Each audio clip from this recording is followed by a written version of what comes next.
In the ancient times, they had men who would do this for the elderly, so they wouldn't have to suffer. You're about to hear a story that will unsettle you.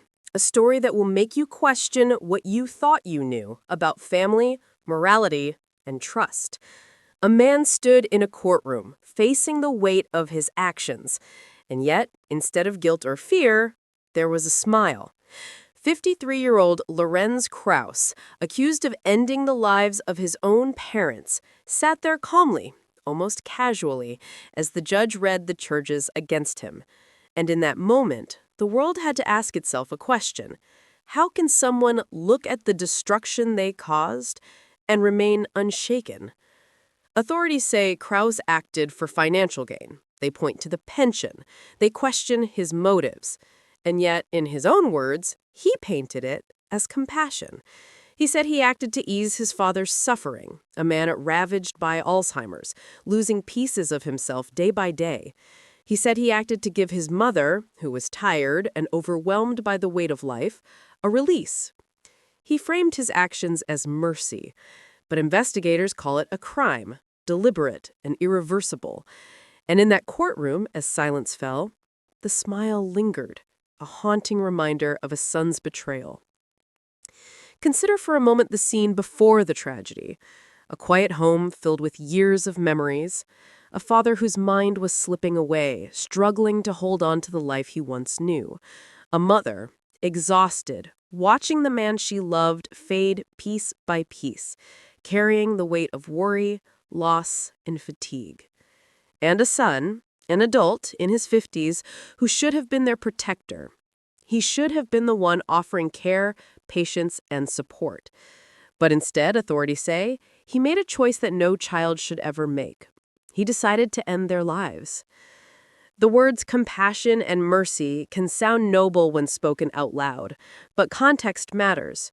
When the only voices considered are those of the son, when the victim's perspectives are silenced forever, what was framed as kindness becomes something far more disturbing. Investigators uncovered the evidence. They followed the paper trail, the financial records, the confessions.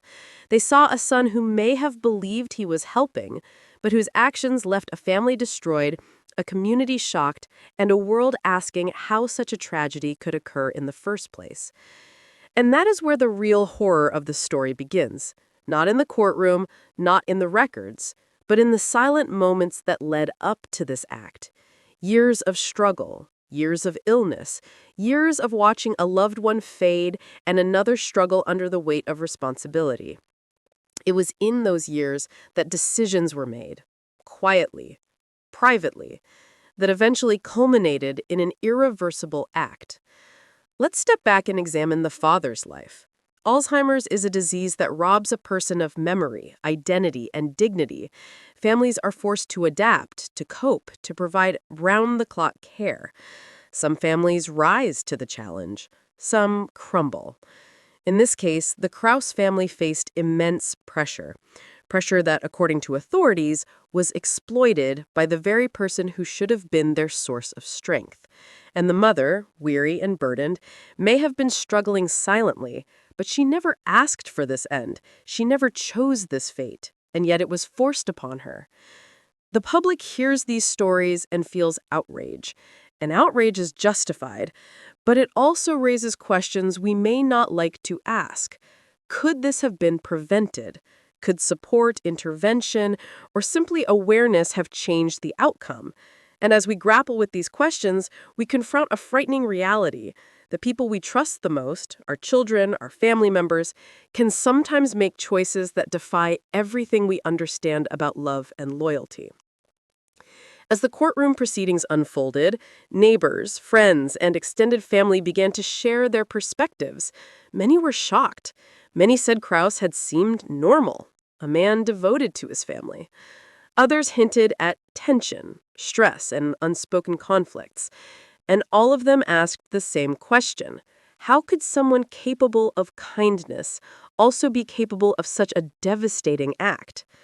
This case also exposes a broader issue, society's responsibility towards families dealing with aging and illness. When caregivers feel alone, when support is lacking, when stress becomes unbearable, dangerous choices can arise. We may never fully understand why Lorenz Kraus made the decisions he did, but we can examine the environment in which he acted. We can question whether more could have been done to prevent this tragedy, whether warning signs were overlooked, and whether isolation and stress contributed to the outcome. And yet the fact remains that the victims had their voices silenced forever. A father lost to his son's actions, a mother whose life ended at the hands of someone she raised, and a community left struggling with grief, anger, and disbelief. This is the human cost of a decision that no one should ever make. And as viewers, we are forced to confront our own understanding of right and wrong. How far can desperation justify an unthinkable choice? And when does compassion cross the line into harm? If you're following this story and want to stay with us as more details unfold, make sure you subscribe and turn on notifications so you won't miss the next chapter, because the investigation is ongoing, and the next revelations will be just as shocking. The investigators continue to review the case. They examine every motive, every action, every statement. They reconstruct the timeline. And as they do, the public is left to grapple with questions of morality, family loyalty, and human nature. What would drive a child to see their parents as obstacles, as burdens, or as problems to solve? And how do we reconcile this with the image of a smiling man in court, calmly describing the final act that ended 2 lives? Even as we analyze the facts, the emotional impact cannot be ignored. Families everywhere watch this story and feel a mixture of fear, sadness, and anger. They think of their own parents, their own siblings, the fragility of life, and the choices we make under pressure. And they wonder, could this happen in my family? Could I or someone I love be pushed to a point where irreversible decisions are made? This case is more than a courtroom drama. It is a reflection of society's weaknesses, of the cracks that appear when families struggle alone. It is a cautionary tale about what can happen when stress, illness, and financial pressure collide with selfishness or desperation. And it is a story that forces us all to question our assumptions about mercy, justice, and morality. As you listen to this, you'll feel disturbed. You'll feel outraged. You should. But I also want you to think about the bigger picture. Think about the invisible struggles that families face. Think about the support systems that are missing. Think about how many tragedies may be quietly unfolding, hidden from view, before they reach a breaking point. If you haven't already, take a moment to subscribe and turn on notifications.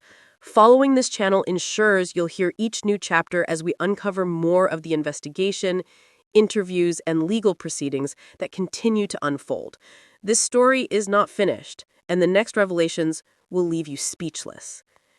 The Lorenz Kraus case is a story we cannot ignore, because it is not just about one family. It is about all families, all communities, and all of us. It challenges our understanding of loyalty, trust, and human nature. And it reminds us that even in homes where we feel safe, danger can take the most unexpected forms. Stay with us, because in the coming episodes, we will explore the investigation in detail, the reactions of neighbors and friends, the courtroom drama, and the complex legal battle that continues to unfold. We will analyze the evidence, the motives, and the ethical questions that this case raises. And if you want to follow the story to its conclusion, make sure you subscribe and turn on notifications, because this is a case that will stay with you long after you hear it. Because Lorenz Kraus's actions are a stark reminder, even those we love most can make choices that shatter everything, and the echoes of those choices will resonate far beyond the walls of one home, leaving questions that society, law, and families must grapple with for years to come.